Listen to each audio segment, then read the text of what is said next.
Well, hello there, guys. Today we're going to be taking a look at Battle Series Pacific Battle for Iwo Jima. Especially for those of you that are interested in hex-based games, this game is going to be quite interesting to you. Also want to thank the developer for sending me over a copy. It's always great to see developers that notice our channels and actually send us copies to forward the strategy genre. So let's get into a new game here, guys. It is February 1945. 21,000 Japanese under command of Lieutenant General Tadamichi Kobayashi are dug in and waiting for an American invasion of the island. We're in command of the U.S. forces who must take and clear the island of all Japanese forces. At our disposal are the 4th, 5th, and 3rd Marine Divisions. So it took the Marines 35 days to achieve the task, and the point of this game is seeing if you can achieve the task before the Marines, and actually achieve the task at all. So here we go. I love the opening salvo here of the game, the approach of the Marines. This is a really, really cool touch. Now, of course, we've got, I think this is Mount Suribachi, if I'm not mistaken. And we also have to get over here to the airfield, etc. There's a lot of work to be done.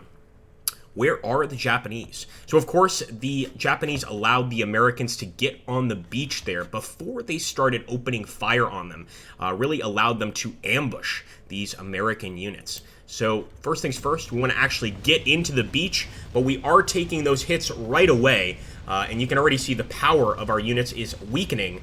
We have to keep going forward, though, guys. The worst thing to do is to stay put. Let's get up there and do some damage to the Japanese.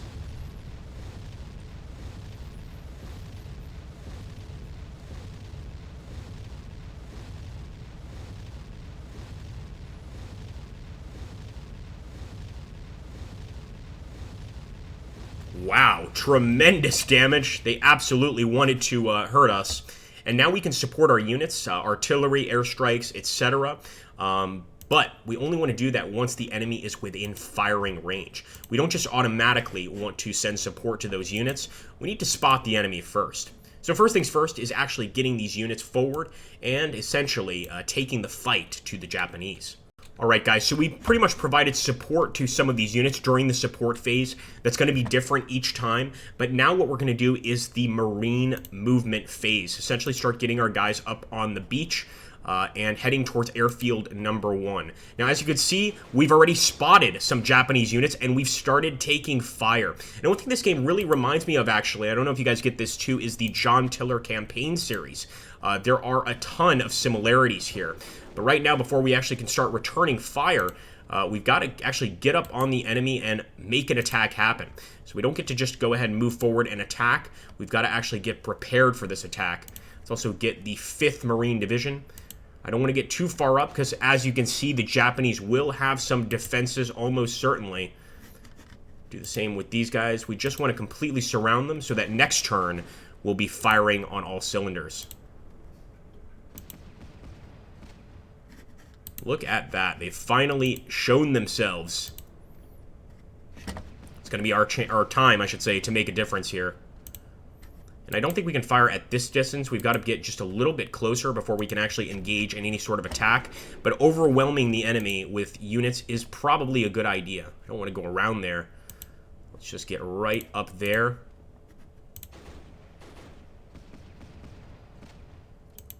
And of course, guys, keep in mind, this is just the Marine movement phase. And I think you guys can guess what happens next. But first, we'll get there. We're going to get those Marines right there to engage the Japanese at Mount Suribachi. And sure enough, it is Mount Suribachi. Now, we can call in support, but again, that's only during the support phase, which is going to be next turn. This turn, we just want to get our boys on the beach, get them in range of the Japanese, and prepare for total destruction in the next round. Or, I should say, allow the Japanese to prepare for total destruction in the next round. You can see, unfortunately, our tanks have taken quite a beating, so I wouldn't expect them to be very combat operational, at least not for a good part of this mission. Actually, I just realized something there. Didn't realize that before, but we can stack units. So again, very similar to John Tiller's games. That ability to stack the remaining units. Very, very cool. Now, of course, if we were going to play the entire mission, I would move every single one of the units up. But right here, I just want to give you guys an idea of essentially what you're facing, how many of your units are going to have to move forward, and we may or may not do a perfect movement here. Definitely going to keep these radio operators back, because without them, how are we going to ever call in support? And yes, we have to be very careful. Looks like an enemy MG unit. Let's do the Agrippa thing and immediately go for an assault here. And of course, over here on the ridge and near the airfield, they've got plenty more MGs. So we're just going to try and overwhelm this machine gun. He's definitely prepared for us. Nonetheless, push forward. And hopefully next turn we can really do some damage here. There's only one way off the beach, guys, and it involves moving into the enemy lines. It's that simple.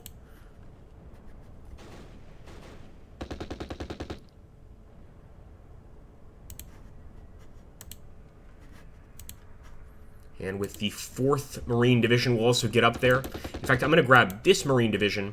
I was trying to push up right there. But we might need to wait a turn. We're still going to take shots if we go here. That's the problem. But we are getting closer to the main objective. So let's push forward. And of course now, guys, let's end the turn.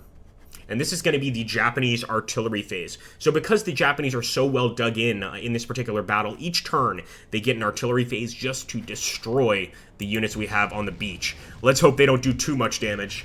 We need those units.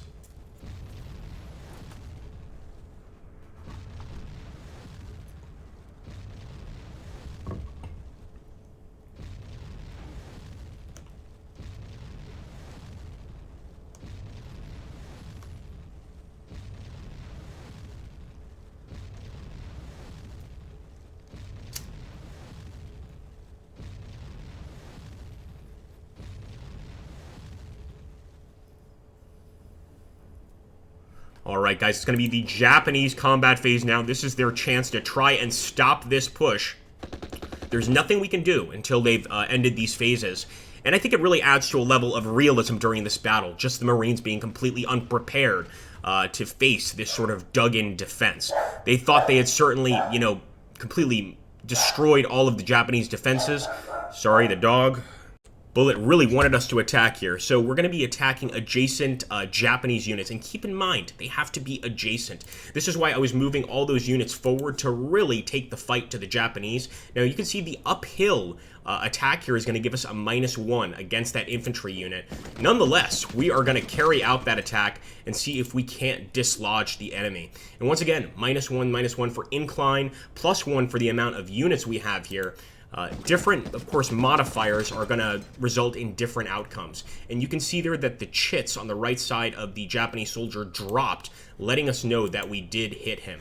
But of course, the amazing thing is that adjacent unit thing. It's not easy enough to just get, you know, one tile away from the enemy. We need to get right on top of them if we plan to do any damage. And of course, that's going to result in the loss of many, many men. I know it. You know, ideally we want to go for that machine gun first, but I figure if we can just get rid of the infantry here, it's going to make our job just a little bit easier. Of course, with a power of 6, that's not going to be nearly as effective as we'd like. And as you can see, I can't toggle the units to move because we're not in the movement phase. I think that's a really original part of the game that absolutely separates it from sort of other games of this genre, are these movement phases, and it really adds to, you know, sort of a level of just strategy and challenge in this game. It's not easy. You really have to plan out not just where you're putting your units, but each individual movement phase. So here we go. The 5th should be able to take out that Japanese unit, and there we go. One less Japanese unit on the way to Airfield Number 1 and Mount Suribachi. And of course, we want to continue this. Unfortunately, our 5th over here, I think it's the 5th Texas, if I'm not mistaken, is going to have to get right up close and personal, and for that, we're going to have to wait for the next movement phase. There's no telling that the Japanese will also have a lot of defenses back here. All we can do is hope and pray that our men get off this beach and destroy those Japanese defenses. Well, guys, I hope you enjoyed this preview of Iwo Jima. I have to say it's a real refreshing take on the strategy genre, specifically the hex genre, and I see big things for this game. You know, in terms of the graphics, it's not the greatest game out there, but you can tell that the creators here did a great job with what they've got, and I'm sure there are other ways that they could improve. If you have ideas on how they could improve, maybe let us know in the comments down below. and we'll see if we can't get those messages to the developer. Anyway, thank you so much, guys, for taking a look here. Make sure to hit that like button, subscribe down below, and make sure to take a look at Iwo Jima on Steam. I think it's a very affordable price for such a neat game, especially if the Pacific is your favorite theater of war. Catch you on the next one, folks. I think this is also important to show, folks, before we break out here, and that is going to be the night phase, the Japanese night phase. I thought I would end the video there, but how can I do that without showing you this amazing phase, the creepy night, where even after you've taken bombardment the entire day, you can now actually be attacked by Japanese units. So we'll go ahead, see what happens, and we've actually got illumination flares to try and find the enemy unit. We can actually see the current Japanese points and the current objectives completed by our men. Well, let's just face it, we've got a lot of work to do here before we actually break out. Now we've got the Marine reinforcing phase, and as you can see, it started raining here on Iwo Jima, making things even more complicated. But as you can see, we've got these points to allocate as well, and a bunch of new Marines have just arrived. So just when we thought that the battle was over and there's no way we're going to break through these defenses, what do you know? We actually get some reinforcements here. I'm just taking a look at the beauty of this, but you guys know the drill now. It's time to charge headfirst into some of these enemy units and enemy machine guns.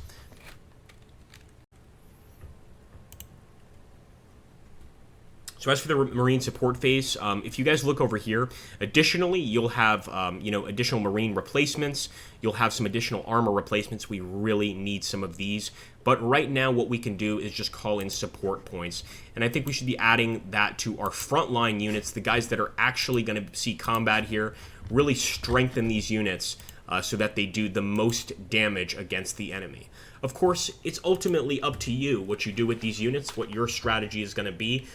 You don't necessarily have to follow mine. This is just what I like to do as we approach these positions, get a little bit stronger. And of course, as we can see, we can stack units. It's also going to make our units easier to attack. So assuming we stack 2 units on top of each other, they're each going to take damage from any Japanese attack.